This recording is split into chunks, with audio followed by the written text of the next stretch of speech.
ও 19 ছেপ্টেম্বৰতে ঘটিলে তি ঘটনা ঘৰলৈ ঘূৰি নাহিল আমাৰে জুবিন দা সেইদিনা ও ছিংগাপুৰত অনুষ্ঠান কৰিব গৈছিল আমাৰ হিয়াৰামঠু জুবিন গাৰ্গ অচিন দিশত অচিন ঠাইলৈ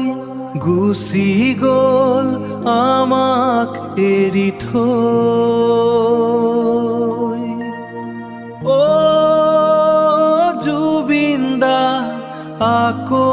এবাৰ আহিবা অসমৰ জুবিন গাৰ্গ হৈ।